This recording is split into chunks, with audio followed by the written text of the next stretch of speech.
first generation of ultra-wideband chip we have on our devices is called U1. And the second generation of ultra-wideband chip is called the second generation of ultra-wideband chip. Well, I guess Apple didn't want to call it U2 because no one wants another U2 shenanigans that we didn't ask for on our iPhones. Thank you. Thank you. Thank you so much.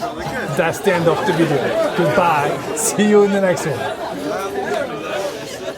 Well, hello there! Today I'm here for a quick unboxing and my thoughts about these iPhones before I jump into an in-depth review, because you know my in-depth reviews usually are like around an hour and then we look at everything, which I, by the way, already started testing stuff because, you know, time is passing by and then everyone had the head start and I just got these devices. So, let's begin with the unboxing. Let's begin with the high Barbie version of iPhone 15, which is iPhone 15 in pink. I mean, I watched a couple of videos and they said they found these really muted, but I think it just looks gorgeous. This looks gorgeous to me. I don't know. I love this. It's beautiful. Look at that.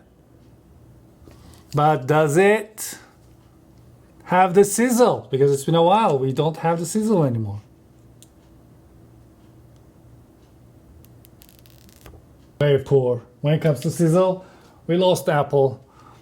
There's no more sizzle. But as I can see and feel, the rounded edges are very obvious, especially compared to the previous generation. There were some complaints about the corners being too hard on their hands, which, I mean, I never had such issues. But yeah, so here it is. It's a lot different than the previous backside. I'm really liking this color. I also have the other one here that I unboxed before, and they both look, I mean, these are gorgeous. I really like them. Some people didn't, but I really do like them. I think they look much better than this. It's almost like it's a matte finish compared to the previous. Look at that. Yeah. No, this is good. I like these colors. Oh, very subtle and very nice. And then what else is in the box? Of course, we've been talking about this and now it's here.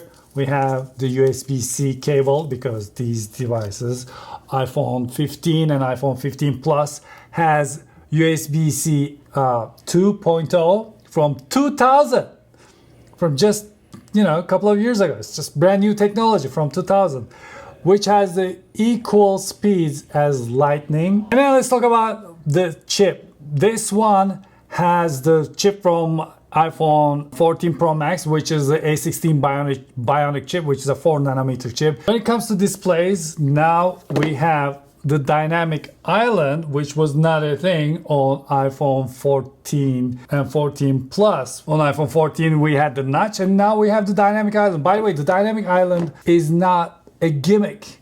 It's not like the touch bar that we used to have on our MacBook Pros. This thing actually is really useful. You can have a countdown there, you can have your music there, you can control it. Also, you can, if you're uploading something to Instagram, it shows you what % you're at if you leave the app. It is very useful and I really like Dynamic Island. It is one of the nicest things on my iPhone 14 Pro Max. So I'm really glad to see it on iPhone 15. You're gonna love it. It's so much better than Notch. There's no promotion, so it's 60 Hz. I wish, really wish, these devices were at least 90 Hz. Because in US, it's a lot easier to buy the iPhones compared to other countries. And in some countries, I have a second channel that I make similar content in Turkish. And in Turkey, these devices are so much more expensive. It's so hard to buy an iPhone. So I wish at least take that into consideration, maybe put like 90 Hertz screen on these devices, because yes, I understand these regular models are for people who wouldn't see the difference between 60 hertz and 120 hertz. But in other countries, when people cannot reach, when they cannot buy these iPhones, but they use it in their daily lives, maybe they're streamers, maybe they do a lot, because these are not toys anymore. This is part of our lives. This is how we make money. All of our information is on this. These are part of us now. So it's very important. So I wish in that sense, at least we had 90 hertz on these devices. Not maybe 120, just cut it to 90. I don't know, it would have been nice. There's no always on display, which is okay, probably understandable. But it is brighter, which is good news. When you're outside, this goes up to 2000 nits, which is great because iPhone 14 Pro and Pro Max has the 2000 nit screen, and it is so much better than any other screen I've used outside. You see everything fine. They're great. So I'm really glad to see that it's on iPhone 15.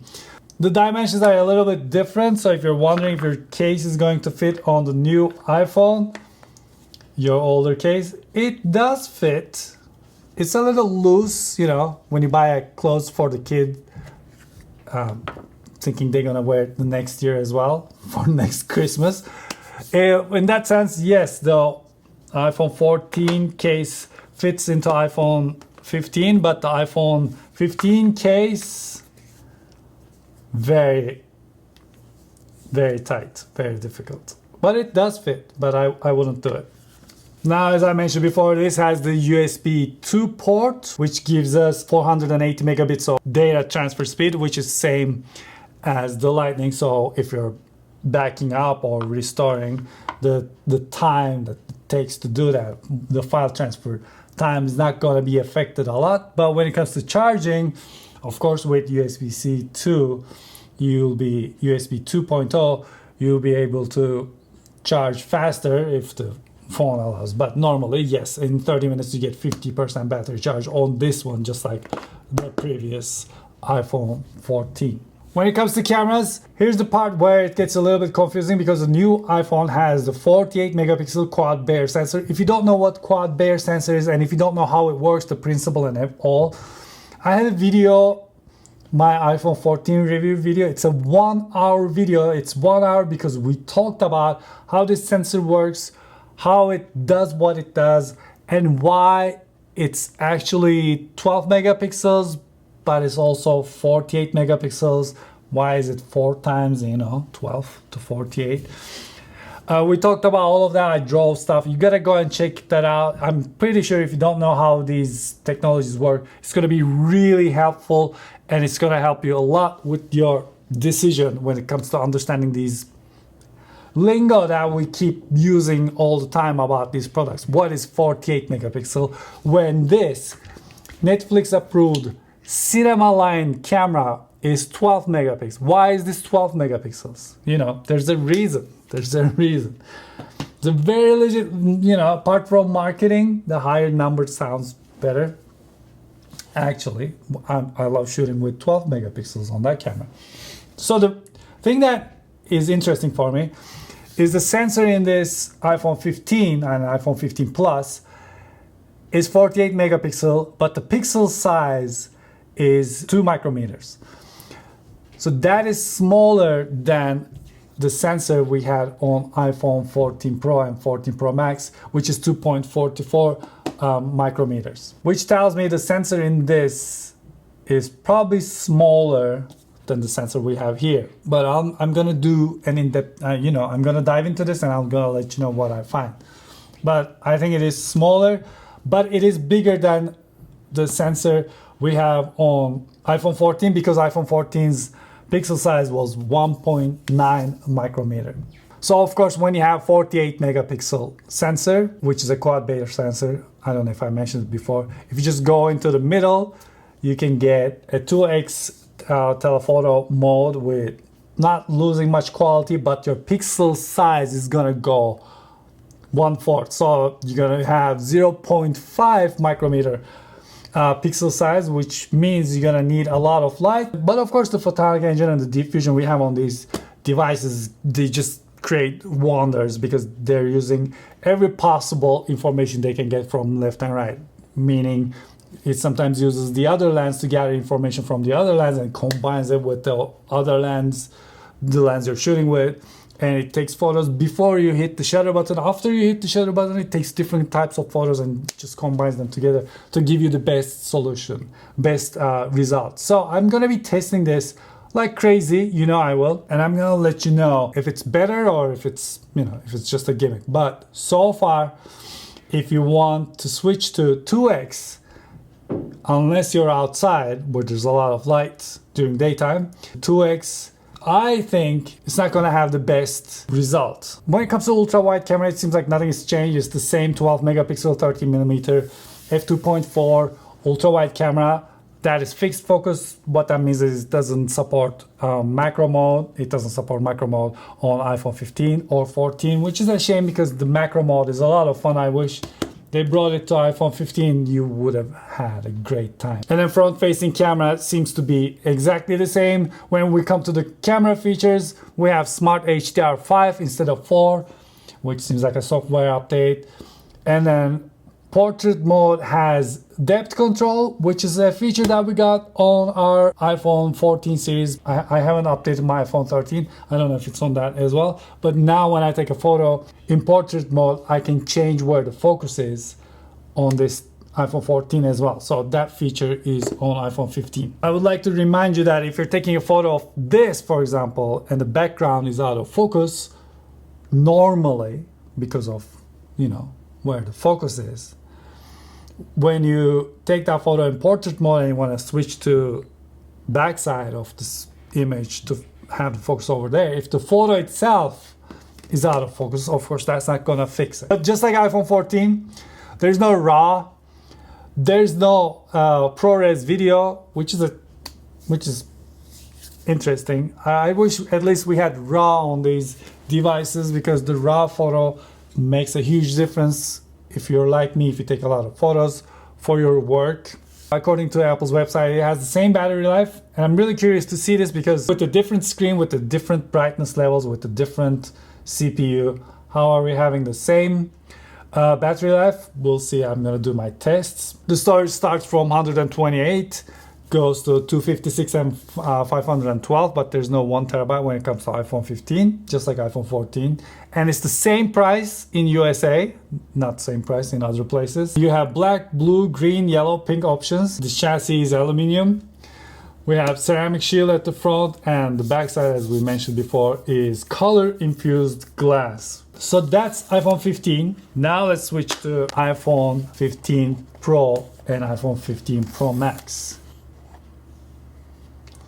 So this is the blue one, and I think it just looks, I think it looks incredible. I thought the black one was gonna look real nice.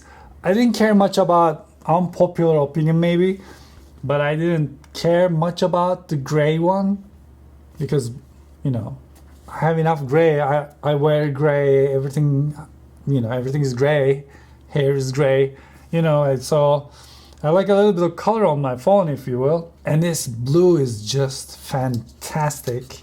And the titanium finish. This phone is, it feels premium. I just love this, because I unboxed the Pro Max, so I had a little bit of time with it. So let's see. What do you think? I don't think it's acceptable, I'm just joking, but you know, when it comes to sizzle test, it's not acceptable. Now this thing has a new chip in it, and that is A17 Pro. It's a 3nm chip, and it has 6-core GPU, 2 performance, 4 efficiency cores, 6-core GPU, but the GPU is actually where they paid a lot of attention to. They call it the Pro class GPU. They say it's 20% faster than iPhone 15 Pro. I cannot wait to test that out and see the results. It has hardware accelerated ray tracing, which is very exciting, and they say, Apple says, it's 4 times faster than the software accelerated ray tracing. We'll see. They're showing console games being played on the phone, but as far as I see there, the console games that is going to come to these devices, they're not the light version of the games, but I think they run at 30 frames per second. It also has Metal FX upscaling, and the neural engine is just like the previous chips. It's 16 core, but this thing has something that is really interesting for me. It has the ProRes codec, Pro Display engine, but it also supports AV1. It has an AV1 decoder in it. What that means is all the streaming services you watch, like YouTube, Netflix, all the streaming services that support AV1, you're gonna be watching the videos with less internet use, but with same quality or higher. AV1 supports 10-bit, 422, HDR, so you'll be watching, for example, if you're watching YouTube, technically, if you're watching AV1, if you're watching a footage that is streamed to you with AV1 codecs, it's gonna consume less bandwidth compared to the previous iPhone. When it comes to the displays are same as iPhone 14 Pro and iPhone 14 Pro Max. Same resolution, same pixel per inch, ProMotion, always on display, same brightness. So there is nothing different about these. The sizes are different. Let's see if iPhone 14 Pro Max's case. Yeah. It's just a little loose for iPhone 15 Pro Max. And iPhone 15 Pro Max and iPhone 15 Pro is 19 grams lighter compared to iPhone 14 Pro and iPhone 14 Pro Max. It does feel lighter, but also the rounded edges is making a difference. It feels better in the hand a little bit, even though I love the way this looks. This feels great in the hand, and because it has that contour and has smaller bezels, as you can see here, the front side looks better because there's less happening. You see this shiny part here, it's not here. So I like that quite a lot. It's nicely fine-tuned, if I may say so. When it comes to buttons, we have the action button, and when you hold it down, I put it to flashlight. I set it to flashlight. You can set it to whatever you want, but I really wish it had the half press. I really do. For photos, can you imagine half press for focus and then hold it down for taking photos? I mean, it would have been fantastic, but we don't have it yet. Maybe with iPhone 16, we'll see. Now when it comes to ports, probably you heard, this one has the USB 3, which is 10 gigabits per second, but you need a cable that supports that. Normally this comes with a USB 2 cable, a braided, really nice cable, but it is USB 2, just like all phones. So if you're interested in that, just get a cable like this. I bought this cable and it also has a writing on it, so I know what's going on, because USB-C cables are like, they're really good, but it's like a nightmare to figure out which one is what. When it comes to cameras, Apple said there's better coating on these lenses to stop the lens flare or the glaring happening, which I'm going to be testing a lot. The camera system on this is called a Pro camera system, just like iPhone 14, they have these names. And the main camera is 24mm. The main camera on iPhone 14 or 15 is 26mm, by the way. So this is a little narrower, this is a little wider on the main camera. And it has a 48 megapixel quad Bayer sensor with a pixel size of 2.44 micrometer, which means when you switch to 2x, it is 1.22 micrometer. Apple says this camera this is one of the topics I feel like we're going to be talking quite a lot. Apple says because it's a 48 megapixel sensor and because it has the photonic engine and the deep fusion and everything, and it uses all the information you can get from the 48 megapixel sensor, combines it with the 12 megapixel photos and comes up with 24 megapixel photos. All that, it says it also gives you 28, 35 and 48 millimeter focal lengths. Okay, so that they say it's almost like having, more lenses on one camera. It's almost like having more lenses. And the reason for that is when you take a photo on the 48 megapixel version.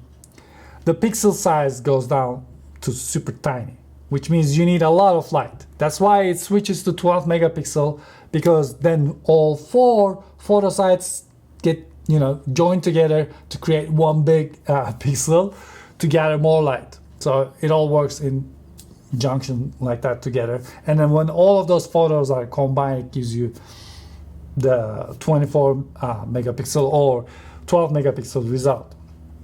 I understand that. But when you're switching to 28, 35 or 48, that sensor, I'm gonna test this, but the quality is gonna go down drastically if you're not under a really good light.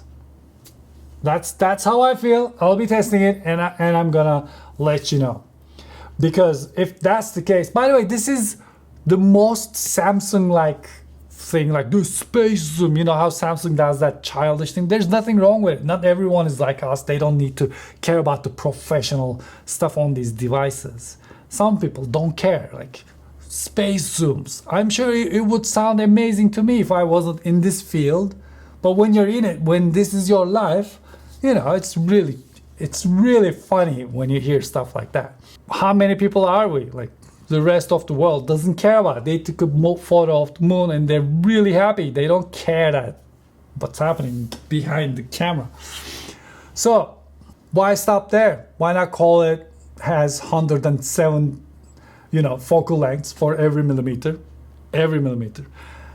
One thing I realized, which is great, now in 60 frames per second while you're filming, it switches from the first camera to second camera on ultra wide to wide on iPhone 15 Pro Max. When it comes to ultra wide angle camera, they're all same as iPhone 14 Pro and Pro Max. Nothing has changed there. When it comes to telephoto camera, iPhone 14 Pro and iPhone 15 Pro, I think they have exactly the same telephoto camera with same pixel size, same apertures, 12 megapixel, but iPhone 15 Pro Max has a brand new camera, 120 millimeter camera, which is not a periscope camera. And I'm really happy. I don't like periscope lenses. I don't think they work at all. There are a lot of phones that I tried with periscope lenses. I don't like them. They're all smudgy. There's something wrong with them. Stabilization never works fine. They're not good for video. The focusing doesn't work. They have a lot of problems. So usually the weakest thing on a phone for me is usually the periscope lens. This is not a periscope lens. It's a tetraprism design.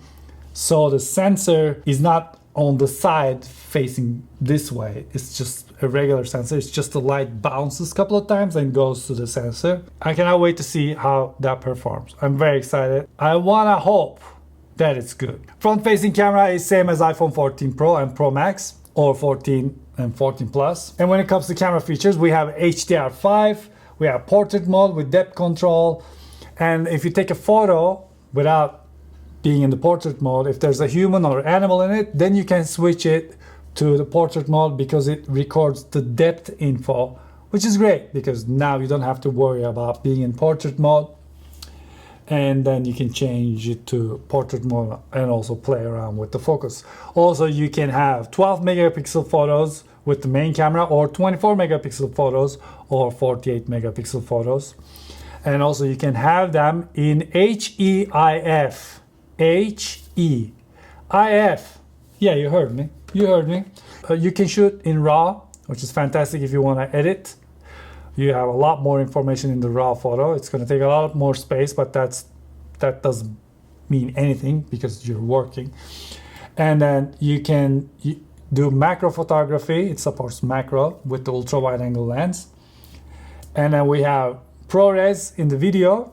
And the great thing about ProRes, now you can record in 4K 60. Because it has the USB 3 port, you're going to be able to transfer those files to your computer a lot more easier. And not just that, you can record to an external drive. This is something that is happening. This is something that happens with Panasonic cameras. We record to external. I record to my Atomos Ninjas over here, to their drives, and then it's so much easier to edit. And if you have a 128 gigabyte iPhone 15 Pro and you're running out of space on your iPhone, you can just record stuff to your external drive, the ProRes video, and then you just plug it into your computer and start editing right there. So it's a fantastic feature, and I'm really glad it's here. Also, if you have Capture One, you can take photos, and then those photos will go to the Capture One app, which is a photography app, and you can see the results right there. So for professional environment, this is really important. Now, at this point, you may be asking, why would I need an iPhone for the professional environment? Well, let me tell you, there are a lot of clients out there who wants a project that looks like it's shot on iPhone. It's the iPhone-like. It's shot on iPhone look is what they like. So they, even though they hire professionals, they end up shooting with iPhones. So if you want more from your phone, there you go. Now you have the chance to do it. Also in video, you can record in log mode, which gives you a flat profile if you want to edit that afterwards, which gives you better dynamic range, and it's easier to manipulate the colors. This is all fantastic. But here's the thing. You see, this keynote was the most disliked keynote on YouTube as far as I can see for the longest time. And I guess for these iPhones, we're asking the questions, oh, it syncs up with Capture One. What is the flash sync speed? But that's us. Who else cares about that? We reached this professional level on these devices, which is fantastic. So to me, these devices are incredible. But how about everyone else? Flash sync speed, do you even know what that is? Do you know what log is? Do you know what LUT is? ProRes, HEIF, which some people accidentally said HEIF. There's HEIF. So I feel like the reason why this keynote was so impressive for people like me, but it was super boring for everyone else, is because these cameras don't have, for example, 4K 120 frames per second. Where's that? I would have loved that. They could have added, hey, we doubled the oleophobic coating, so 1 year from now, your phone is not gonna have, fingerprints on it. Or we did this for the battery health, where you can charge your battery up to 80%. This is incredible. This is what I use on my watch all the time. I charge it up to 80%. So the battery health on my watch is at 100%. The battery health on my iPhone 14 Pro Max is at 95%. It was 96, it went to 95 because Instagram had an awful app as usual, as you know. And with iOS 17, they didn't work well together. So until today, just today, they updated their app, and now I think it is working a little better. It was completely destroying the phone. It was heating up, draining 1% in 1 minute, like 1% battery. It was terrible. I have a video on Threads if you want to go and check it out. It was really bad. I cannot wait to see the battery life. Other than that, how it performs with the new chip, with the new abilities, because this thing has Wi-Fi 6E, and then, as I mentioned before, the second generation ultra wideband, which allows you to find friends or devices from a longer distance, which also means new AirTags are coming. I cannot wait. Storage options are similar. It starts from 128 for iPhone 15 Pro, goes up to 256, 520, and then 1 terabyte. But if you're getting iPhone 15 Pro Max, it starts from 256 and then 512 and 1 terabyte. So I think, yeah, these are the things that sums up these devices. Now I will be diving into reviewing these thoroughly. So hang in there. I'll be seeing you soon, because in-depth reviews take a lot of time. I do a lot of tests and then I repeat these tests to bring you the best possible result, because most of the apps, they need to be updated to take advantage of the new chip, the new operating system. But overall, I'm very excited to see what these do, even though the keynote was not good. The keynote was not good. Not for me, but for you know, the general audience. Because if you look at TikTok, before I go, I want to say this.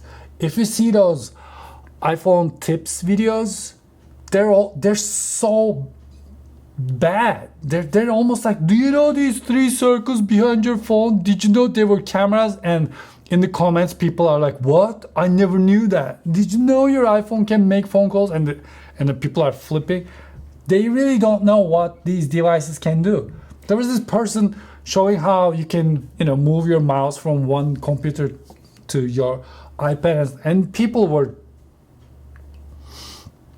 it's almost like they saw an alien. So people don't know what these devices can do, and I think that's where the problem is happening at a certain level, because they don't understand the flash sync speed, you know, the engineering and everything happened on these devices are crazy, but doesn't have enough buzzwords and, you know, some 4K 120 and stuff like that I really wanted.